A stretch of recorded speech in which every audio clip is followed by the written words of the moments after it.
Hello viewers of Cold Breath, today I will tell you the story about my job. If you find this story interesting, please like the video and subscribe to the channel so that I have the motivation to tell you more interesting stories. I work in a high-pressure job, and it makes me despise the homeless people who beg outside my building. I make very good money at my job, but I have to work very hard for it. It's a high-pressure job with high risks and tight deadlines. I'm at the top of the food chain in investment banking, so I deal with a lot of money. It's not just the money aspect of it. As a financial advisor, my advice could make or break a company, and if I give bad advice, it all comes down to me. Being the best in the business, I'm constantly on edge trying to impress my clients. People see me smiling all the time or carrying this air of confidence that says, "Listen to me. I know what I'm doing." You can't go wrong with me, but inside I'm dying. My insides are all tied up like a Gordian knot. People have no idea how competitive this job is and the high expectations that the clients expect from me. I'm constantly on the verge of burnout. I'm like an overworked machine ready to splutter out. By the time I leave the office, my well-oiled brain is a fog of fatigue, which crushes any compassion I have for people. The building I work in is in the banking district, and for some reason, this draws a large homeless crowd that hangs around outside the many buildings looking for handouts. I get it. These people are the most vulnerable in our society, and I don't see them as less than human. But by the time I leave the office, my patience have already been spread thin, and any compassion I had when I woke that morning has been hammered down the throat of a venture capitalist whose investment didn't materialize into a gold fucking toilet for the many bathrooms in his multi-million-dollar mansion. Every day, the same 4 homeless people hang around my building. Even though there are loitering signs and laws that state you can't beg, the police don't seem to care. Most days I don't care if they are outside my building, but one guy in particular seemed to hate my guts. I don't carry change, and when he asks, there are only so many ways I can say, "Sorry, no money." So now, every time I walk past him, he throws me hurtful remarks. I sometimes wonder what went wrong in his life, because if he wasn't homeless, he would have been a great comedian. Our encounters were awkward for me, but last week things took a turn for the strange. "You have all the charm of a spreadsheet and the empathy of a market crash," he cried out to me as I made my way past him into work. I'm not a mean person. Yes, I am ruthless in business, but I have empathy for people. His remark had really gotten under my skin, and I spent most of the day thinking about it to the point it was affecting my decisions at work. When I left that evening, I was praying he wasn't outside. I didn't even look for him. I just kept my head down and made my way to a waiting taxi. I'd say you are morally bankrupt, but I'm sure you would find a way to profit from it. I was thick-skinned, but it took every fiber of my being to ignore his comment as I jumped into the taxi. The next morning, sure enough, there he was, sitting by the curb, smiling at me when I jumped from the taxi. It was almost like he was waiting there to taunt me. "You're the perfect example of how a suit can make someone look successful while still being completely devoid of substance," he said with a sly smirk on his face. His words hit me like a truck. It felt like an attack on my character, and it wasn't how I carried myself. "What is it you want?" I screamed. "Why are you picking on me?" The cheeky look on his face quickly switched to a downtrodden look of pity. "I'm hungry. All I want is something to eat." To be fair, I wasn't expecting his response. It was strange. After everything he had called me, I didn't want him to be right. I was compelled to show him I had empathy and I had substance. "Okay, I can get you something to eat, and if I do, will you leave me alone?" I walked over to the cafe across the road. I bought a sandwich and a coffee, and I made sure I had some cash to give him. As I watched him wolf down the sandwich, I was struck by how different our lives were. I only ever felt a hunger for recognition or the perfect deal. This poor guy was just hungry for a sandwich. I was married to my job and never settled down, so I lived alone in a large one-bedroom penthouse suite. I didn't have fuck you money, but I could afford a nice lifestyle. to maintain the lifestyle I was used to taking my work home with me. So my nights usually consisted of me looking over financial reports or chasing down potential clients. I had just gotten off a call and was pouring myself a glass of expensive whiskey when suddenly someone began beating down on my door. When I peered through the peephole, I was stunned to see the same homeless man from the street. His expression had a mix of urgency and defiance as he continued to beat down my door. "I need to talk to you," he shouted. The absurdity of the moment struck me. Here was a man I had barely acknowledged, now standing outside my door, all because I gave him a sandwich. "Look, I just need a place to crash for the night," he pleaded, with a hint of desperation in his eyes. "It's freezing out here." "You can't just barge in here," I pleaded. "There are shelters nearby." He stepped closer, his presence strangely compelling. "You think I haven't tried? They're full, and I can't take another night out there." My heart raced at the thought of letting him in, but a strange mix of empathy and curiosity nudged me to unlock the door. "Maybe you can come in for a bit and get warm, but you have to leave when I tell you to," I warned. The homeless man planked himself down on my expensive Italian leather couch. He had piercing blue eyes that peered through the strands of dirty matted hair that covered his face.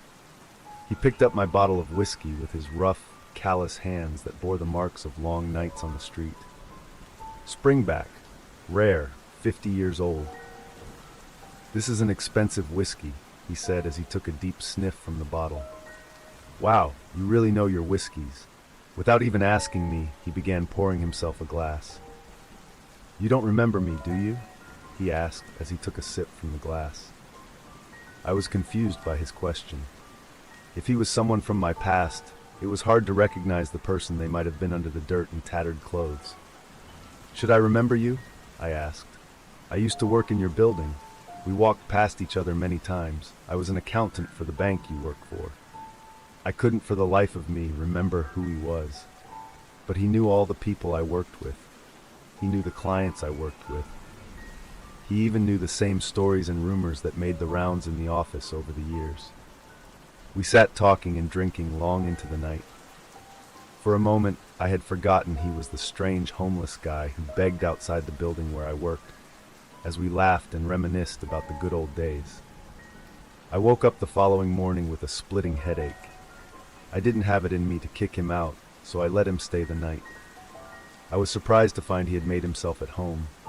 He had showered and shaved and strutted around my kitchen in my robe as he made himself breakfast. It was strange. It was like he knew his way around, as if he lived here before. "I'm late for work.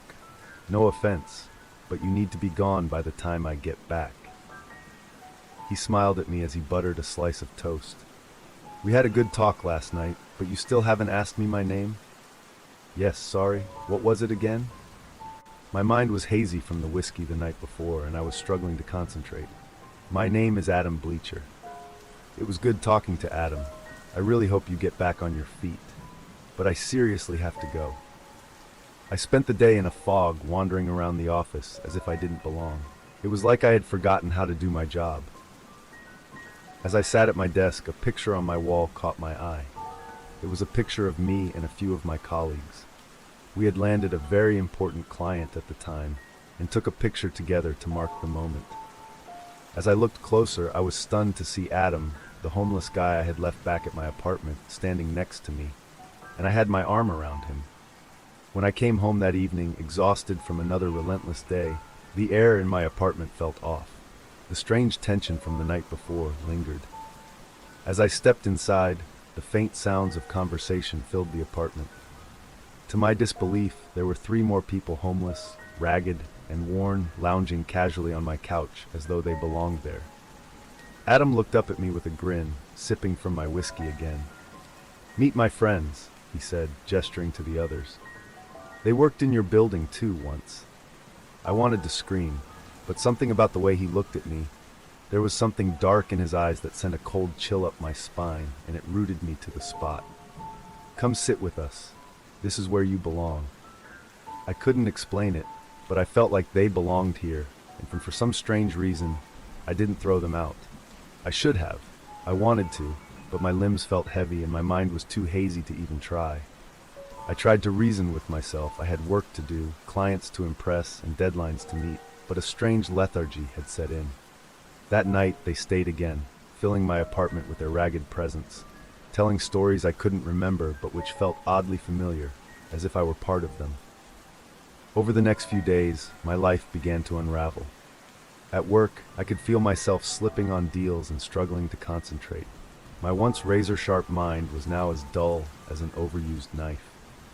When I left the office each night, instead of heading home, I found myself lingering outside the building, watching the homeless crowd more closely than I ever had before. The homeless people who had taken up residence in my apartment began changing. They looked cleaner, almost normal. It was as if they belonged, and I didn't. After another round of whiskey and hollow conversation, I asked the question that had been gnawing at me. Why me? Why are you here? Adam smiled at me with a sinister glint in his eyes. You don't get it, do you? You were always one of us. We all were. You spend your life chasing after things that aren't real, money, power, prestige. But the building, the system, it takes everything from you, little by little, until you're just like us. I laughed it off, but the fear crept in. I'm not like you. A disbelieving chuckle slipped from Adam's lips. Go and look at yourself in the mirror. When I looked in the mirror, I didn't recognize the person staring back at me. My face was pale and gaunt, and my eyes hollow. At some stage, I must have stopped shaving, and I was starting to resemble Adam when he first turned up at my apartment. I had completely lost all sense of time, until one day I woke up in a panic. I was on the cold, hard floor of my apartment, wrapped in a thin blanket, with empty bottles of booze scattered around me. When I tried to go back to work, no one recognized me, and my access badge didn't work. I wandered outside aimlessly and perched myself down on the cold concrete floor outside my building. People I once knew walked past me as if I was invisible, and the ones who did notice me looked at me with pity. As darkness fell, the cold night air began seeping into my bones, so I decided to head home.